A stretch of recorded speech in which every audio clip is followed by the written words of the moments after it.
On today's show, the Capitals look to bounce back in game number 2.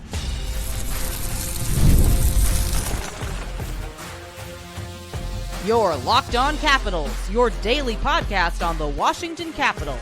Part of the Locked On Podcast Network. Your team every day.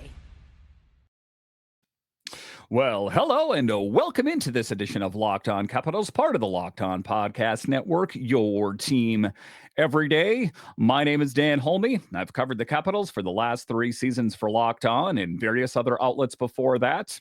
I'm also the host of the weekly show called The Caps Minute Cast, available wherever you find your podcasts. And as always, I want to thank you for making this your first listen of the day.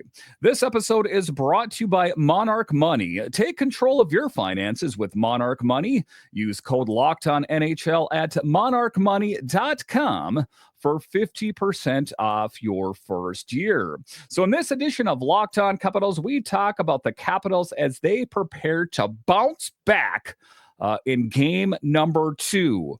What we saw in game number 1 was, let's be honest, unacceptable from the Capitals.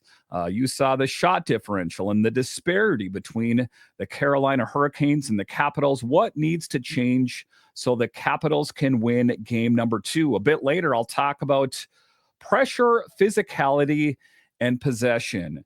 3 things the Capitals could have in their favor. And if they can implement and use those things against the Hurricanes, I ultimately think that the Capitals can do the unthinkable and win game number 2. A bit later, I'll talk about accountability and adjustments.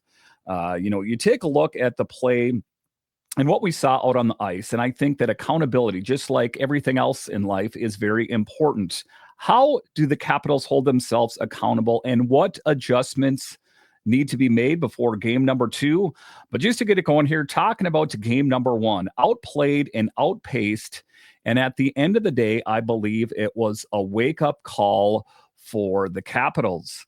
You take a look at it, they have been riding a high all season long, defying expectations, the banter, the fun times in the tunnel as they wait to go out on the ice, the locker room chemistry that is so contagious, and one of the best locker rooms in the NHL. Well, I think they got hit squarely in the face with a reality check as they faced a Carolina Hurricanes team that was more hungry in game number 1 to win the game. Make no mistake about it. We can talk about shot differentials, disparities between the two teams. We can talk about the block shots that the Capitals implemented. But at the end of the day, just based on the final product, the Carolina Hurricanes were more hungry in game number 1, and ultimately why they took down the Capitals in game number 1. So how do they wake up? I think that is important, that they don't let this slip away. The Capitals were gifted with an amazing thing, having games number 1 and 2 at home, at Cap One, that they really need to make good on this opportunity. And you take a look at it, the first game, I'm going to go ahead and say it was squandered, but let's be clear here. There is no white flag waving in the Capitals' future here. I think that they really just need to batten down the hatches and get ready to go. If you spend any time on social media, you would have swore that they lost the series already. It was game number 1. And let's be clear here, it was ugly. But this team has risen to the challenge all season long.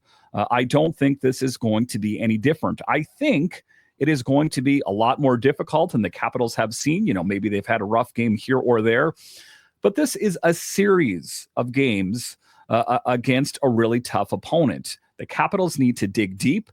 They've defied expectations by winning the Metro, the Eastern Conference, and making it to the playoffs in general. How do they get it done?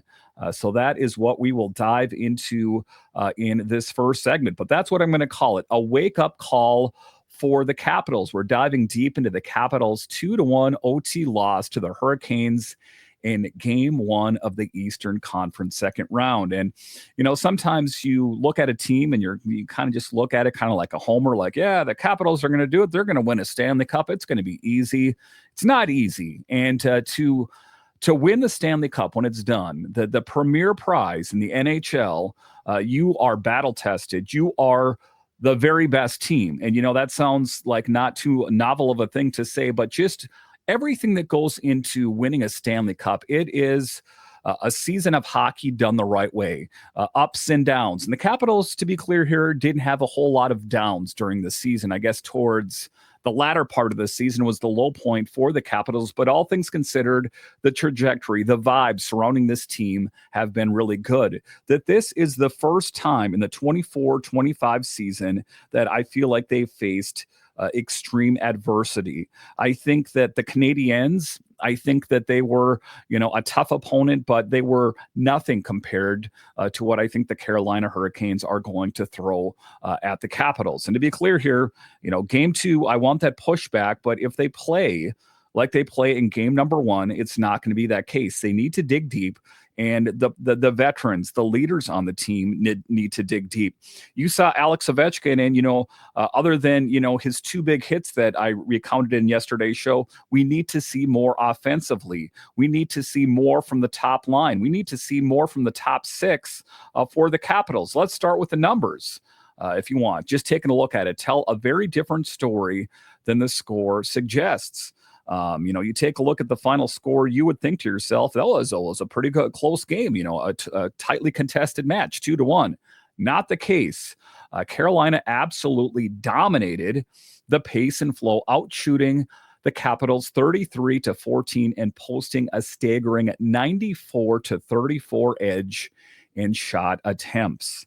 That's not tenable. That is not sustainable for the Capitals to keep allowing that to happen. If it had not been for Logan Thompson, had it not been for the Capitals defense and the block shots, then it would have been a loss by a much larger margin. So the Capitals don't have a lot of time to figure this out, as game number 2 is Thursday night. They need to be ready. And, just listening to a lot of the media surrounding the Capitals, they were talking about Spencer Carbery and how he was uncharacteristically short with the media in the post-game presser. Yeah, that's to be expected.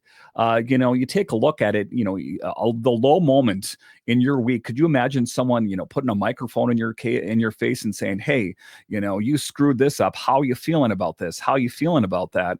And I understand that that's what these guys are getting paid for. But Spencer Carbery, if you don't know, if you observe him, he takes this very seriously. He cares about the success of the Capitals. And from what we've seen from him, you got to think, I wasn't in the locker room. I wasn't at practice to hear him talk, but you got to know that he probably had some pretty loud speaking and some probably, straightforward correction that was tried to be displayed out to his players, that, what we saw in game number 1 is not going to cut it. That was the title of yesterday's show. It's not going to cut it. And the Capitals need to dig deep. You take a look at Alexei Protas, got the Caps on the board early in the second. And yes, the Caps held a lead for a large portion of regulation, but Alexei Protas's pass led to a goal, and he was to Alexiev in the defensive zone that led to the Carolina goal. So Alexei Protas, a good thing, getting the only Capitals goal, but also a liability. And, you got to cut these guys a little bit of slack here. They're not perfect, but there's the ups and downs with all of these players that we need to see a whole lot more. But ultimately, that's where the good news stopped for the Capitals. That one goal, Carolina's forecheck pinned the Capitals in their zone shift after shift.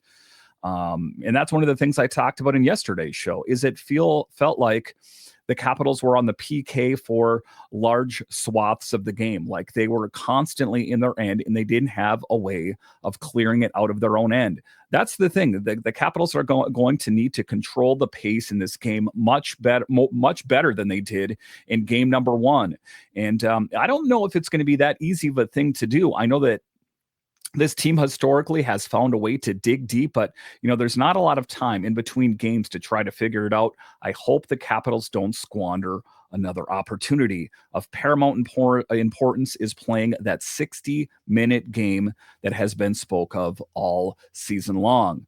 And that's one of the things that the Capitals need to work on. Head coach Spencer Carbery admitted as much. He said nothing Carolina did caught them off guard. It was the Capitals' failure to respond that stood out. And I think in a large extent, it was a fight or flight, that the intensity, the sheer number of shots in general overwhelmed the Capitals.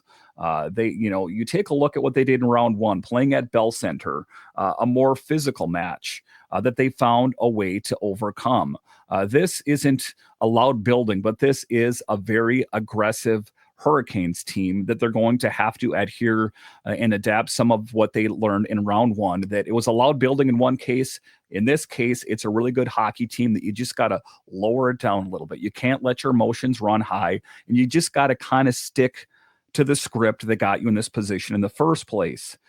You take a look at the Capitals. They are in the second round, and I don't want this team to be content with making it to the second round. And if they get eliminated, going, hey, that wasn't so bad. I mean, signs of improvement, yes, that they made it past the first round for the first time since 2018. But my hope, the bar that I have set for this team is unchanged. It's Stanley Cup final or bust.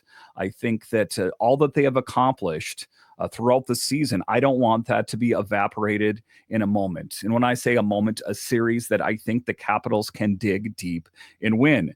And I would have it no other way. I don't want it to be easy for the Capitals. I want this to really test the resolve and the tenacity of this team to show to everyone that this team can battle back. Because I'm here to tell you, if the Carolina Hurricanes take game number 2 at home at Cap One, it is going to be an extreme uphill climb. Not impossible, but improbable. So the Caps have lost by 1 goal. But they were outclassed in every phase of the game. This wasn't about one mistake. It was about being thoroughly outplayed. So that is to kind of crystallize this segment, is that it wasn't a one thing here or there. The Capitals just simply got outplayed in game number 1. And if you take a look at it, if you are a fan, like I said, of box scores, you look at it 2-1, it was much worse than it looked. And it's interesting that it kind of tipped. The Capitals found a way to plug all the holes in the boat, if you will, that the Hurricanes were jabbing into the side of it. And there was a part of the game that you thought to yourself, is Charlie Lindgren going to get a shutout in this game? But it wasn't sustainable. That Logan Thompson couldn't stop all these shots. The onslaught was just too much for him to bear. So when you take a look at it, the Capitals are going to have to dig deep because, like I say, you don't want to get down by 2 games in this series, especially at home, because then it goes to Raleigh, the Lenovo Center, and that is going to be that much more difficult. All right, so coming up here after the break, we'll talk about accountability and adjustments. I think we can all agree that what we saw out on the ice in game number 1 didn't work. What kind of adjustments need to be made before game number 2? I'll discuss straight ahead.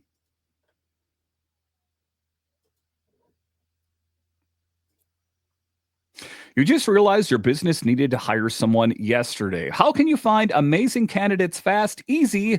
Just use Indeed when it comes to hiring. Indeed is all you need. Stop struggling to get your job post seen on other sites. Indeed sponsored jobs posts put your post at the top of the page and help you reach the right candidates quicker. Now, I am involved in the HR, the hiring and firing at my job, and sometimes it's difficult. And then you got people turning in paper applications. It can be such a nightmare at times. That is why you need Indeed. And now you can speed up your hiring process with a $75 sponsored job credit. Just go to Indeed.com/lockedon right now and support our show by saying you heard about it on the Locked On Capitals podcast. Terms and conditions apply. Hiring, Indeed is all you need. All right, welcome back into this edition of Locked On Capitals, part of the Locked On Podcast Network, your team every day. You can find me over on Twitter. It's at DanCaps218. You can find the show on Twitter. It's at Locked On Caps. So this second segment of the show, we're talking about accountability and adjustments. To own your mistakes and to adjust. You can't wallow around in how did we let this happen to us? How did we lose game number 1? It's adjust and get ready for game number 2 as it's going to be smacking you square in the face on Thursday evening. How do the Capitals respond? So let's dive into that in this second segment here. Let's zoom in on the issues that cost the Capitals in game one. First, puck management. The Capitals recorded nearly as many giveaways as they had shots on goal. That's a recipe for disaster against a team like Carolina. One of those giveaways, an errant pass from Protas, led directly to the Hurricanes' tying goal. And, there was a lot of high-fiving and feeling good about yourself about Protas scoring the goal. But you take a look at that errant pass that led to a goal. Unacceptable. And I understand that this is all happening in real time, and it's easy to be an armchair general while I watch the game at home or you're watching it at Cap One. But it's just those kind of things that cost the Capitals this game in a large extent. And it wasn't an isolated in a vacuum incident that it was just Protas. It was the sum total of a poor game played. Second, zone time. The Capitals went over 15 minutes of live action without a shot on goal between the second and third period. That is playoff death. And it's one of the things that I'm not sure. There's one of the things you take a look at how many shots Carolina got on net and how many shots they got in general. And you think to yourself, wow, that's a lot of shots. And they only got 2 goals. It got them the win at the end of the day. And there's different ways of looking at it, right? There is a quality over quantity, but at the end of the day, in some cases, go ahead and give me quantity because if, at some point, just based on the rule of odds, if you hit the netminder enough, some of those got to find the back of the net, and that is Rod Brind'Amour hockey, and ultimately why Carolina won the game. Make no mistake about it. And where was the star power?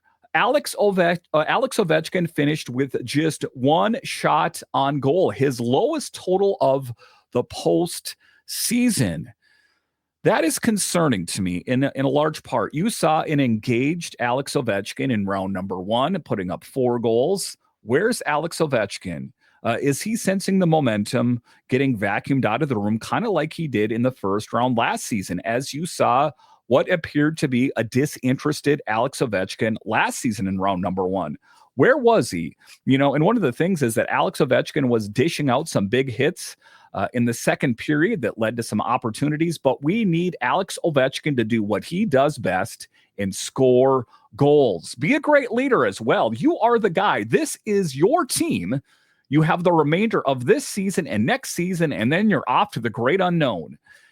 39 years old this year. According to my simple math, he's going to be 40 in the fall, and it's not going to get any easier, So we need to see more from the star players on this team. And Dylan Strome said it plainly, quote, 5-on-5, we weren't good enough.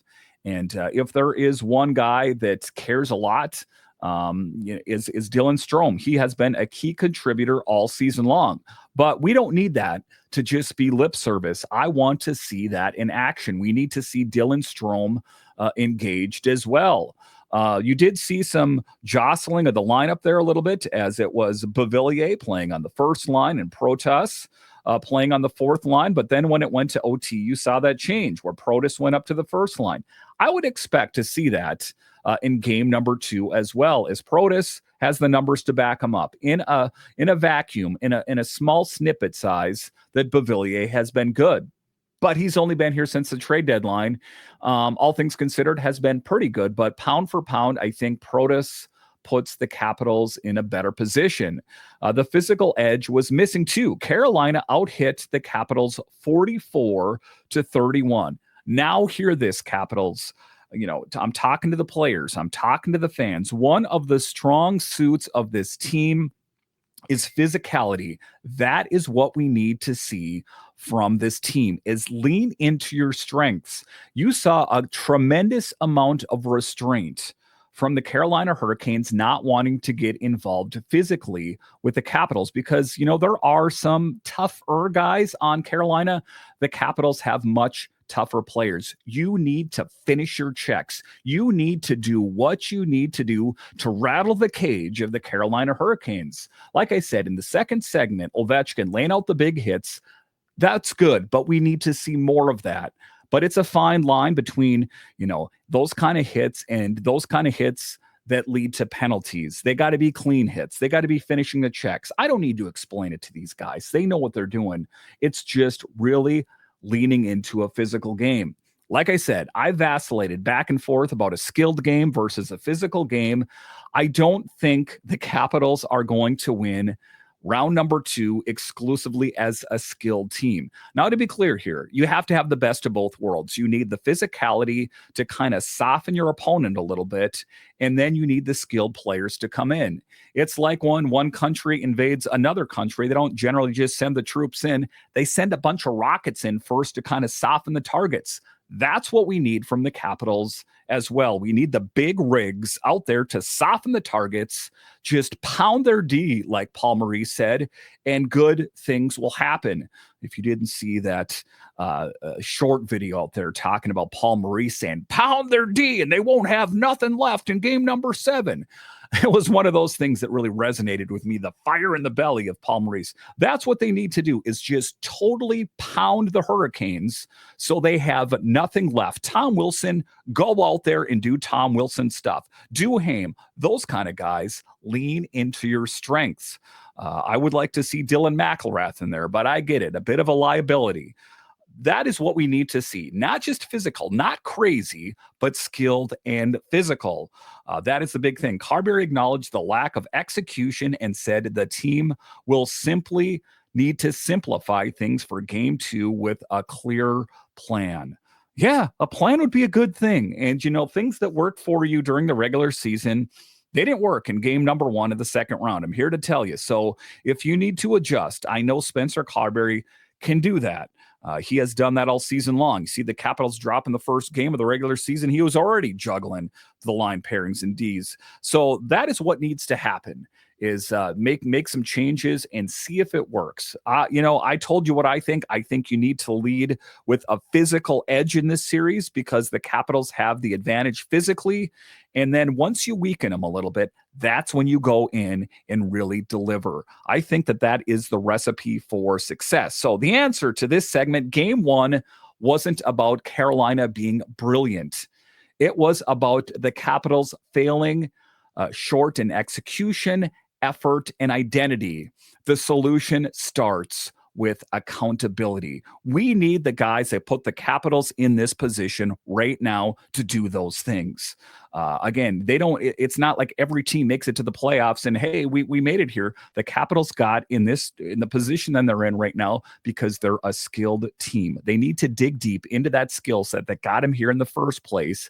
And I think they can do it. It's not going to be easy, but I don't want an easy series. All right, so coming up here after the break, we'll talk about game 2 blueprint, pressure, physicality, and possession. How did the Capitals lean into that strength? I'll discuss straight ahead.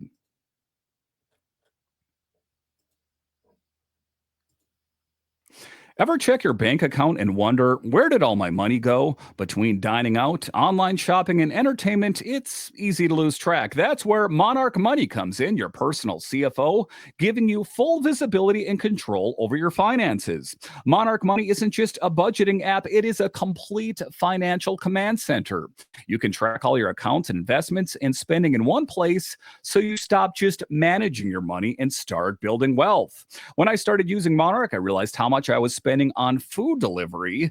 Now I budget smarter and save more. Instead of juggling multiple apps, you can use Monarch to check your finances, track spending, and even plan long-term goals. Managing money with your partner is smoother than ever. You can track shared and personal accounts, set goals, and stay on the same page without the stress.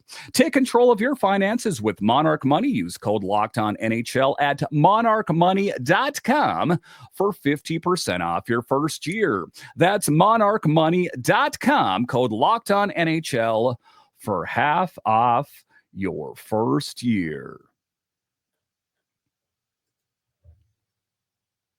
All right, welcome back into this edition of Locked On Capitals, part of the Locked On Podcast Network, your team every day. The best way that you can help grow the show is to subscribe to Locked On Capitals on YouTube and comment anything down below. In the final segment here, we're talking about 3 things the Capitals can do to give them the advantage in game number 2, but ultimately in this second round. I'm talking pressure, physicality, and possession. I touched on physicality in the second segment there, but it's those 3 things I think that can give the Capitals the advantage.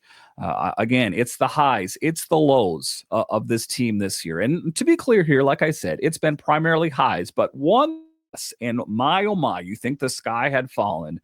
If you listen to the social media, whether it's Twitter or whatever the case, the Capitals need to dig deep and get it done. So how do the Capitals do it? How do they bounce back? I'm going to tell you here. First off, they need more offensive zone time. That starts with cleaner breakouts and a stronger forecheck. Nic Dowd said it best today. He said, quote, the best way to stop 94 shot attempts is to go play in their end, unquote. Play in the O zone and keep Carolina chasing. Now, that's not going to be an easy thing to do, but that is, in fact, what the Capitals are going to have to do because Rod Brind'Amour structured a team that doesn't make that too easy. The Capitals are going to have to do that under the great leadership of Spencer Carbery, who I think can get it done. Again, there had to be battle plans laid out today. I think back to when, World War II, when they had rolled out the big maps on tables and they were pointing at ships. And that's what the Capitals need to do. They need to dig deep and get this done. The second thing is pressure the Hurricanes defense. The Capitals did it briefly in the second period and created chances. Talking the Ovi thing there. It's about sustaining and pressure. Cycle the puck, win battles, and make Carolina defend. Flip the script on them. The things that worked well for Carolina, use those to your advantage and turn the tables on them and just cram it in their face. That's what you got to do. Third, the stars, like I talked about. Ovechkin, calling Alex Ovechkin, we need you out on the floor here. Ovechkin has to be a factor. Strome, Wilson, Leonard. This group has got to generate scoring chances, especially 5-on-5. And, Ovechkin, this whole team was caught up all season long about catching and passing Gretzky. We're past that. We need to move past that. We're in the playoffs now. It's got to get real in a hurry, or you guys are going to be talking about your next trip playing golf. It's got to get serious. Strome has had an impact all season. Make me see that in game number 2. Wilson, physical, goal score, bring it. And Leonard, you need to make good on your opportunities. I'm talking about 2 grade A opportunities out there that just didn't find the back of the net. They did not convert. You did not convert. And I understand, like I said in yesterday's show, Freddie Anderson was really good, but that's what you're going to have to do. You're going to have to find a way to beat really good netminders. When you take a look at the Capitals, we talk about the star players, and I just named some of those big players. Those players are going to have to prove why they are the marquee names on the organization. Make us believe. The special teams battle matters too. The Caps went 0 for 2 on the PP in game 1, and Carolina's penalty kill remains perfect this postseason. Let's wreck that a little bit. Washington has to find a way to crack it. They need to dig deep. Lastly, they've got to reassert their physical game. Go ahead and take out your Sharpie or your highlighter and circle this or highlight that. Physicality is going to be the key to their success in game number 2. Not solely, not by itself, but it needs to be evident. I need to see Tom Wilson just out there engaged. I need to see Ovechkin, what he was doing in in the second period in game number 1. That is what we need. Tactful physicality. I'm not talking about the cross checks behind the net after the whistle's blown. That is only going to be detrimental, as it's going to put Carolina on the PP. Tactful, and they know what that means. It is the Carrier hit in game number 4 against the Canadiens. Momentum shifter. We need a momentum shifter in this series. I'm not even talking about if they lose the series. I don't want to get into that. I think that, the Capitals did the thing that they needed to do in the first round. And it's funny, the things that seemed insignificant in the moment had quite an impact. I don't want any players getting injured, but what I'm saying is Tom Wilson, go out there and do some Tom Wilson things, if you know what I mean. Do some of the things that you do that have helped the Capitals all season long. Be tougher on the puck. Finish checks, play meaner in front of both nets. That's how they won games earlier in the playoffs. So the answer to what they need to do, the Capitals don't need to be perfect in game number 2. They just need to get back to their identity. Pressure, possession, physicality. That's the blueprint to even the series. Let's hear it, Capitals fans. Are you already ready to pull out your white flag and start waving it after one loss? Like, wow, that was really tough. I'm getting ready to pull out the Tom Wilson cry face. It's going to be tough. I get that, but you got to find a way to dig deep and get back in this. Otherwise, there's going to be a lot of that. And a lot of questions that after the series is over. I said I'm not going to talk about it. I'm just saying I don't want it to get to that, because that's going to lead to a lot of questions about how good this team really was that they got fanned out in the second round. All things considered, I don't want to get into that. The Capitals are a good team. I believe they can win this series if they adhere to the things I talked about. Pressure, physicality, possession. They'll be moving on to the third round. Bet. All right. Once again, I want to thank you for joining me on this edition of Locked On Capitals, your only daily year-round podcast covering the Capitals. And I want to thank all of you that listen on the audio side and watch this on YouTube. You are what makes this show successful. When you're done here, head on over to Locked On NHL, as they have you covered 5 days a week, available wherever you find your podcasts and on YouTube. All right. Once again, I want to thank you for joining me on this edition of Locked On Capitals, part of the Locked On Podcast Network. It is your team every day. My name is Dan Holme, and I'll talk to you again next time.